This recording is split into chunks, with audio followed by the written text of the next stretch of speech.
The blame game and finger pointing after the disastrous election results has inevitably led to going after the most vulnerable. In fact, Democratic Representative Tom Suozzi recently told the New York Times, quote, the Democrats have to stop pandering to the far left. Ah, yes. Quote, I don't want to discriminate against anybody, but I don't think biological boys should be playing in girls' sports. Democrats aren't saying that, and they should be.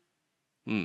Now, you have also Maryland Democratic Representative Seth Moulton saying this online, quote, Democrats spend way too much time trying not to offend anyone, rather than being brutally honest about the challenges many Americans face. I have two little girls. I don't want them getting run over on a playing field by a male or formerly male athlete, but as a Democrat, I'm supposed to be afraid to say that. And here we go. Establishment corporate Democrats, upon losing, immediately point the finger at trans people instead of the real issue, right? What is a real issue? Nobody likes the Democratic establishment, period. You know, the real issues that are facing Americans right now, they can't afford to live, okay? Inflation, all right? They can't afford health care, okay? They can't afford rent, can't afford to buy a house, can't afford a $400 emergency. Explain to me, oh, Democratic establishment people, Seth Moulton, Tom Suozzi, how transgender people made that happen. How'd that happen? Or better yet, maybe, just maybe, y'all are full of shit. Could be. Now, they're not the only idiots who are speaking out against trans people, okay? Last month, Representative Colin Allred, who was a loser, he lost to Ted Cruz, the little beta bitch, Ted Cruz, all right? You lost to him, released an ad in which he said, I don't want boys playing girl sports. Allred, loser. He wasn't the only one, though, who lost. In Ohio, a Senate Republican super PAC aired ads accusing Senator Sherrod Brown of allowing transgender biological males in girl sports. In Montana, Republicans aired 5 ads accusing Senator John Tester of wanting trans women in sports and in bathrooms. Both Brown and Tester narrowly lost their races. As a result of this, some Democratic politicians and pundits have, quote, blamed progressives for dragging the party too far to the left, according to a report in The Hill. Richie Torres, who actually took time off from cheering on the ethnic cleansing in Gaza, went and said this, quote, Donald Trump has no greater friend than the far left, which has managed to alienate historic numbers of Latinos, Blacks, Asians, and Jews from the Democratic Party with absurdities like defund the police and from the river to the sea or Latinx. Yes, of course. First of all, nobody uses Latinx, okay? Secondly, Harris actually would have done better, according to polling, had she broke from Biden on Gaza and supported an arms embargo against Israel in order to pressure them into getting a ceasefire, which would include, by the way, the return of the hostages. In Michigan, Representative Rashida Tlaib actually massively outperformed Kamala Harris in the district. So, and in the state. Explain that one. And thirdly, no Democrat in this cycle ran on defund the police. If anything, Democrats have massively steered more funding towards the police. In fact, pretty much all the incumbents here ran away from defund the police screaming with their hair on fire. You're just making things up. And more importantly, and disastrously, you're adopting right-wing framing. He is telling you, everyone, oh, on these issues, it turns out Republicans are right. Oh, okay, then why would anybody ever vote for a Democrat when Republicans are right about everything? Now, of course, are they right? No, of course not. Look, none of these people are right. They're all just pointing fingers at the most vulnerable people. According to exit polls, only 4% of voters said that they were concerned about trans issues as the most important in the election. 4%. You know what the most cited was? The economy, inflation. Did Harris campaign on the economy? Well, at first, she actually did. For Ms. Harris's first economic policy proposal, made just a few weeks after Mr. Biden dropped out of the race, immediately raised concerns on Wall Street. In response to elevated inflation in the last few years, the vice president announced in August that she would ban price gouging for groceries. Great! But, of course, the donors, some of Mrs. Harris' donors warned campaign advisors against such a ban, arguing that would amount to counterproductive price controls. In the days after, Mrs. Harris' team clarified that the plan would only apply during emergencies and would mirror laws already in place in many states, a narrower concept that would not immediately address rising grocery prices. Price gouging touched on a broader anxiety among Ms. Harris' corporate allies, who were worried that her economic policies might cater to the progressive wing of the Democratic Party. So Harris, her campaign, actually literally went out of the way to be centrist, to be moderate, to avoid catering to progressives. Look, they chose Tim Walz, which was a fantastic choice, by the way, because he actually did some, passed into law, some great policies in Minnesota. And then they locked him in a basement. They said, okay, well, stop calling Republicans weird, okay? Stop sticking up for people like trans people and just shh, okay? We're not gonna do any of these, talk about these, popular policies. Okay, not gonna do that. We're just gonna double down on Orange Man bad.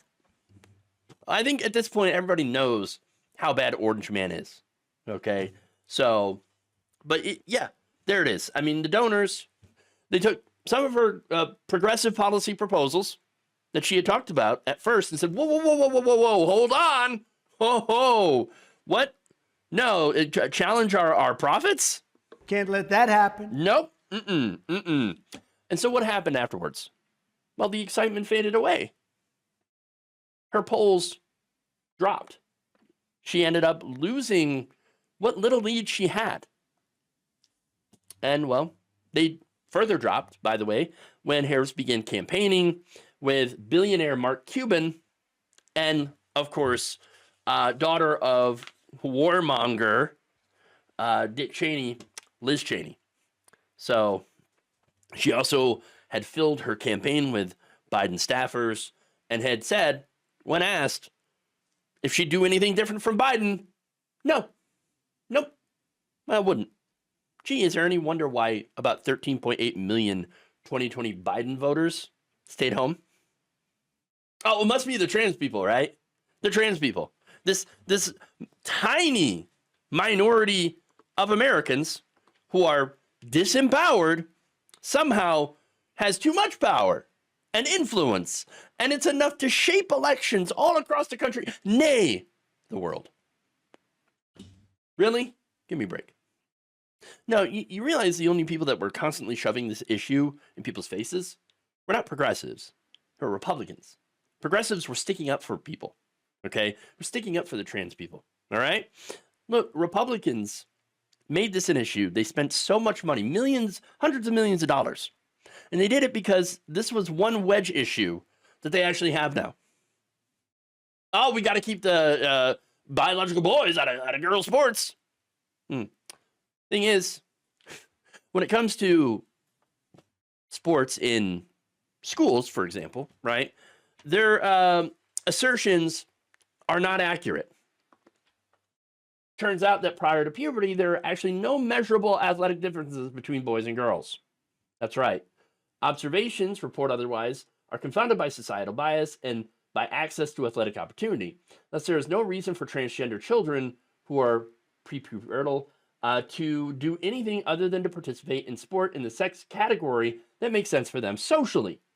Similarly, there would not be a reason to protect measurable athletic advantages accruing to transgender people who receive puberty blockers at the onset of puberty and then hormone treatment aligned with gender identity afterwards. That's what the science actually says. The science.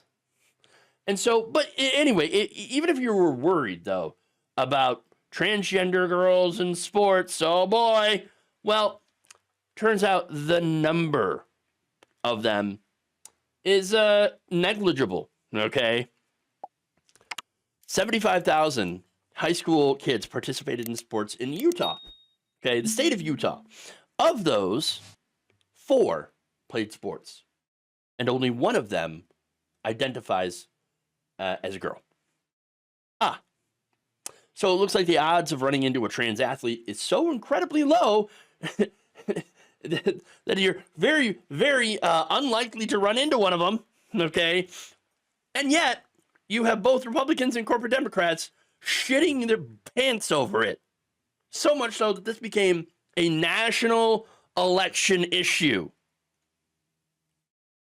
Insane. And there's more. You had Gilberto Hinojosa, the Texas Democratic Party chair, who said this, quote, "We can say, okay, we respect people's rights to say we don't want my taxpayer money to be used for that." And specifically addressing the charges of, oh, they're giving transgender surgeries for criminals.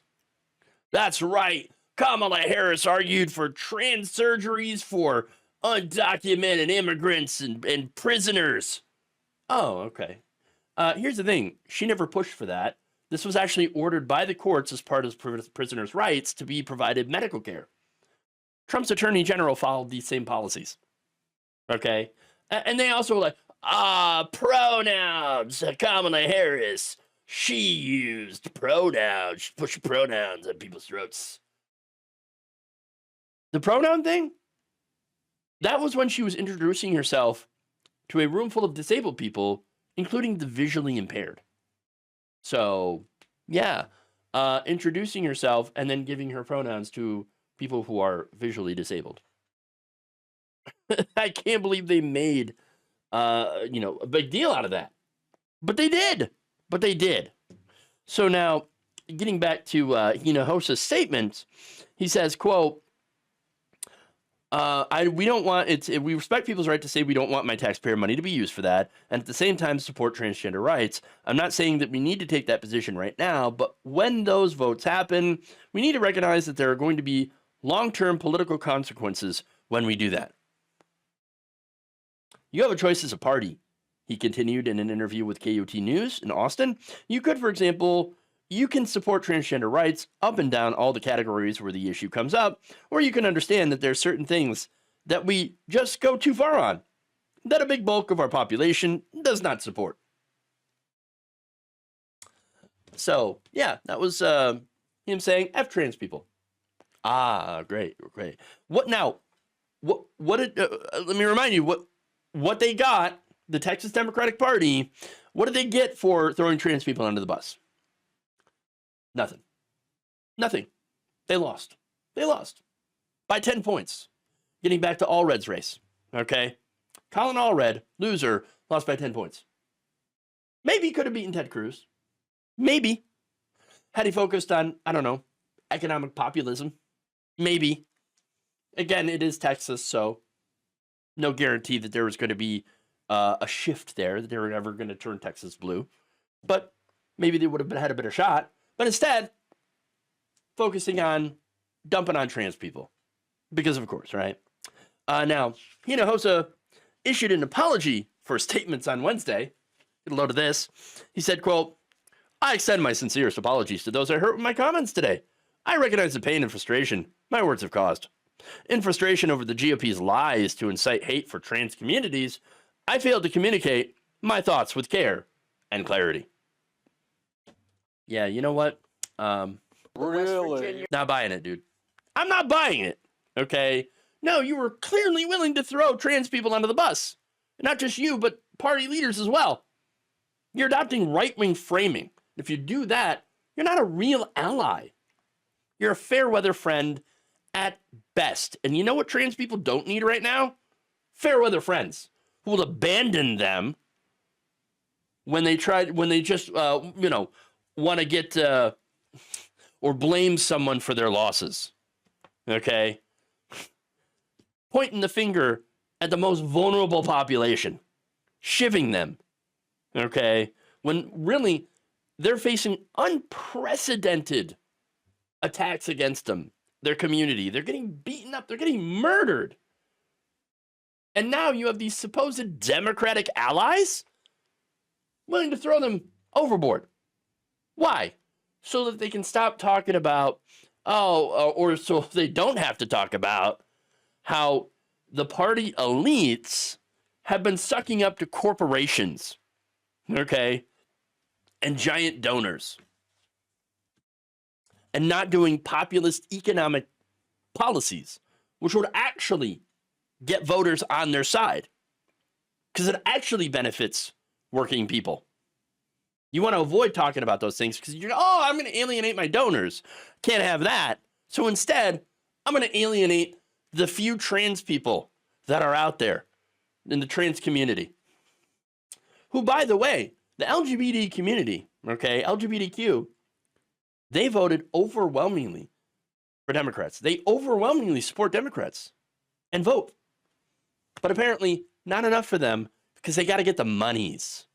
They got to get the money from the big donors to run their campaigns.